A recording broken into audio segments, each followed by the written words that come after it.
트럼프 관세 대법원 소송 대서사시. 관세는 대통령 마음대로? 아니면 헌법의 브레이크? 관세 폭탄, 그날을 기억하시나요? 여러분, 2025년 4월 2일 전 세계가 점심 먹다 말고 휴대폰을 들여다보던 날, 트럼프 보편 관세, 상호 관세 전격 부과. 이건 선언이 아니라 투척이었습니다. 경제 뉴스라기보다는 액션 영화 예고편에 가까웠죠. 그리고 사람들은 물었습니다.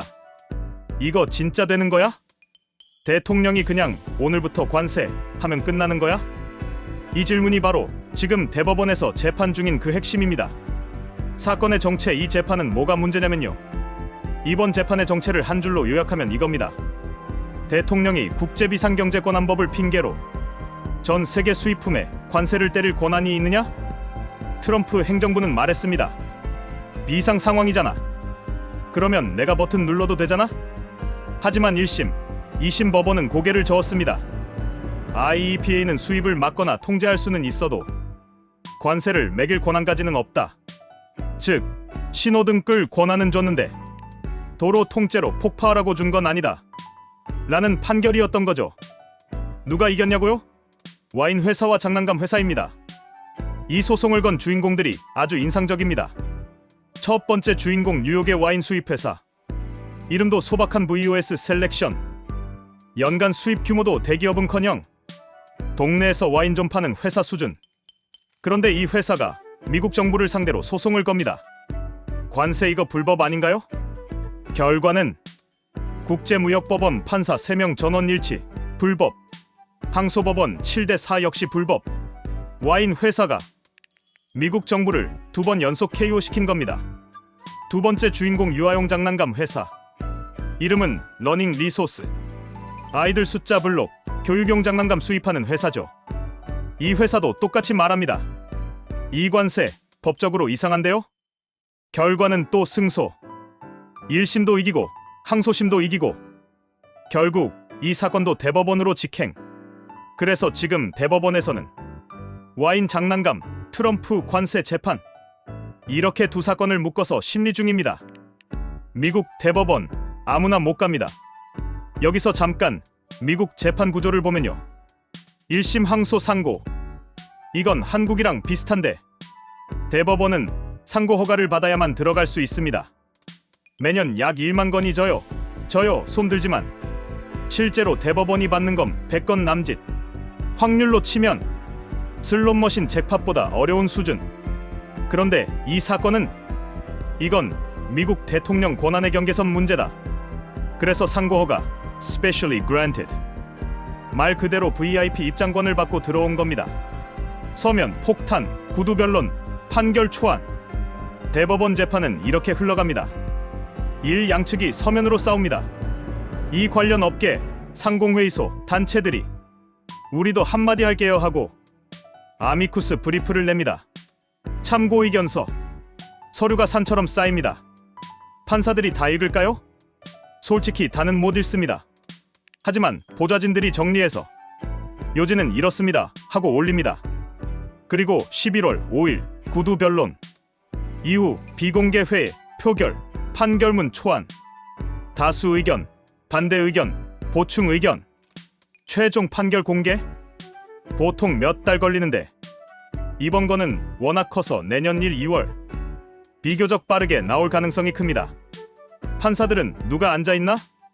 대법관은 총 9명, 민주당 대통령이 임명한 판사 3명, 공화당 계열 6명, 그중 3명은 중도, 3명은 보수수.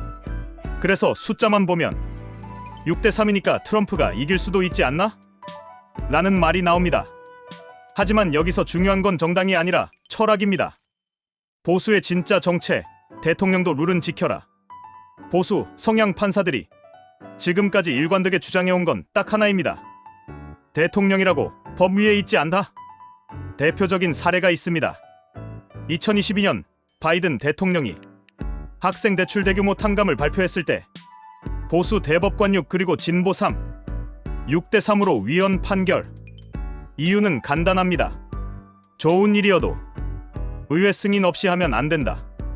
이 논리 그대로 가져오면 트럼프의 관세도 아무리 명분이 있어도 법에 없는 고난이면 안 된다. 로 이어지는 거죠. 그래서 오히려 보수 판사들이 트럼프에게 더 엄격할 수 있다. 는 전망이 나옵니다. 그런데 트럼프가 이겨도 끝이 아닙니다. 여기서 한 가지 아주 중요한 질문이 튀어나옵니다. 만약 트럼프가 이기면 그 다음엔 뭐가 되지? 이게 단순히 트럼프 개인의 승패 문제가 아니라는 점입니다.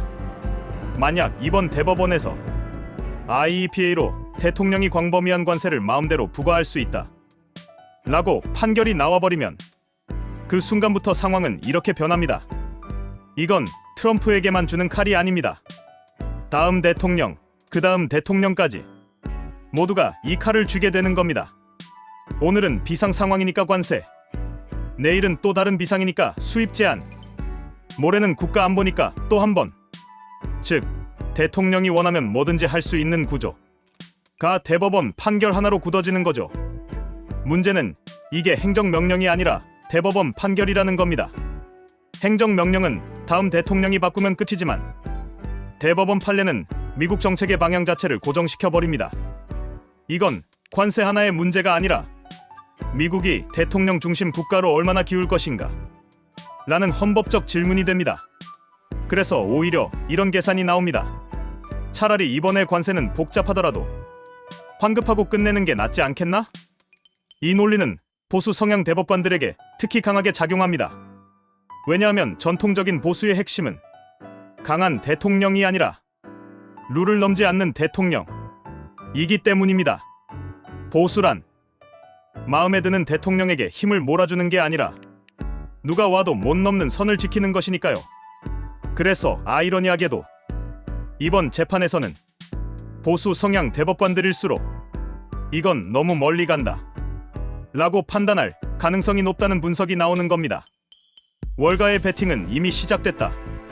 월가는 말이 아니라 돈으로 의견을 냅니다. 상호관세 환급권 20% 줄 테니 권리 팔아라. 펜타닐 관세 환급권 5% 쳐줄게. 이건 무슨 뜻일까요?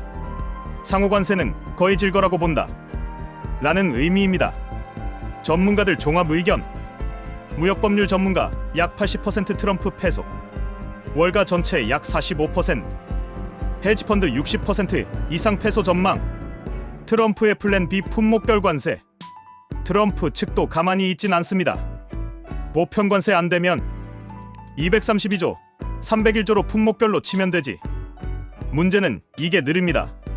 조사 최소 90일, 산업별 영향 분석 필수, 보고서 없으면 불법. 보편 관세는 오늘부터 30% 하면 끝이지만 품목별 관세는 서류, 분석, 시간이 필요합니다. 현실의 지옥 철강 포션 계산하기. 더 큰 문제는 뭐냐면요, 철강 안 들어간 제품이 거의 없다는 겁니다. 자동차 철강, 가전 철강, 참치캔 캔이 철강. 이 제품에서 철강 비중이 몇 %죠? 회사들, 그걸 우리가 어떻게 알아요? 그래서 많은 회사들이 몰라, 그냥 대충 이렇게 처리하다가 리스크를 떠안습니다. 그럼 걷어간 관세는 어떻게 돌려주나요? 추정 환급액 약 128조에서 220조 원? 하지만 관세 환급은 자동 지급이 아닙니다. 반드시 신청해야 합니다. 그리고 이 절차가 솔직히 말해서 지옥의 미로입니다. 314일의 시한폭탄. 관세에는 정산이라는 게 있습니다. 보통 수입 후 약 314일, 그 전까지는 수정 가능. 정산되면 끝. 정산 후에는 180일 안에 행정쟁송 가능. 이후엔 소송, 비용 급증, 전문가 필수. 그래서 핵심은 이겁니다. 314일 전에 움직여라. 한국 기업이 꼭 조심해야 할 포인트. 관세를 바이어와 나눠냈다면 환급될 경우 바이어가 말할 수 있습니다. 그거 내가 낸 거잖아, 돌려줘. 그래서 지금부터 계약서에 이 문장 하나를 넣어야 합니다. 본 관세가 환급될 경우 환급금은 전액 셀러에게 귀속된다. 이 한 줄이 수천만 달러 소송을 막아줍니다. 이 재판의 진짜 의미, 이 재판은 단순히 트럼프가 이기냐 지냐가 아닙니다. 대통령 권한의 한계, 관세의 법적 정당성, 환급 전쟁의 시작, 글로벌 무역 질서의 방향, 모두가 걸린 판결입니다. 대통령은 잠깐이지만 판결은 영원히 남습니다. 그래서 이 싸움은 와인 회사와 장난감 회사가 헌법을 들고 벌인 아주 진지한 한판 승부인 셈이죠.